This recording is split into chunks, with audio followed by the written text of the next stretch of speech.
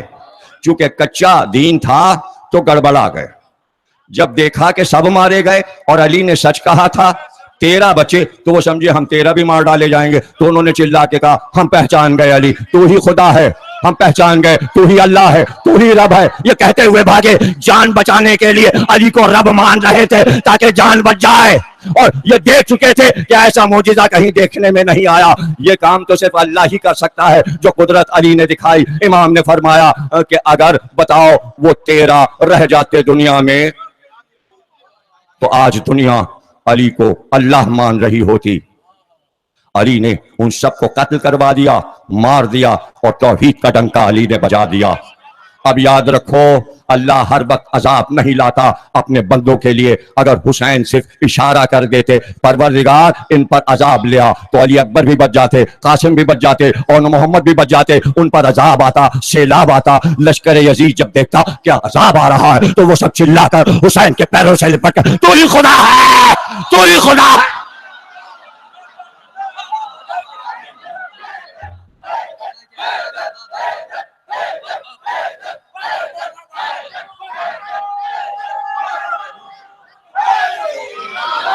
کیونکہ کچا ایمان تھا، کچا اسلام تھا، اتنے مضبوط نہیں تھے کہ بچانے کے لیے اپنے آپ کو رب کی توحید پہ ڈٹے رہتے، جان بچانے کے لیے پکارتے تو ہی رب ہے، تیری ہی طرف سے سب کچھ ہوتا ہے، یہ کائنات تیرے چلانے سے چل رہی ہے۔ اس لیے حسین نے مناسب سمجھا سر کٹا دیا جائے تاکہ وہ رہ جائے، میں نہ رہ جاؤں۔ حسین نے توحید کو باقی رکھنے کے لیے کیا جملہ ہے، کیا جملہ ہے، حسین کو کربلا میں خدائی مل رہی تھی، خدائی چھوڑی ہے تو اس کو بچایا ہے۔ اب سمجھو توحید کیا ہے اور حسین نے کیسے توحید کو بچایا۔ علامہ ہلی نے اپنی کتاب میں لکھا کہ حسین ابن روح کے پاس پھر دوسرا خط آیا۔ ہم سمجھ گئے آپ کی بات، ہم مانتے ہیں آپ کی بات کو کہ عذاب اس لیے نہیں آیا کہ حسین نہیں چاہتے تھے کہ کربلا میں عذاب آئے، لیکن اب ہم یہ پوچھتے ہیں، امام زمانہ سے پوچھ کے بتائیے کہ حسین نے اتنی بڑی قربانی دے دی، اپنا سب کچھ لٹا دیا، یہ تو بتائیے اللہ نے ان کو دیا کیا؟ بندے یہ چاہتے ہیں انہیں معلوم ہو کہ حسین کو اللہ نے کیا دیا۔ علامہ ہلی نے لکھا ہے اس واقعے کو، اور سب نے علامہ ہلی کے حوالے سے نقل کیا ہے، ارزبیلی نے بھی، آیت اللہ ارزبیلی نے بھی لکھا ہے۔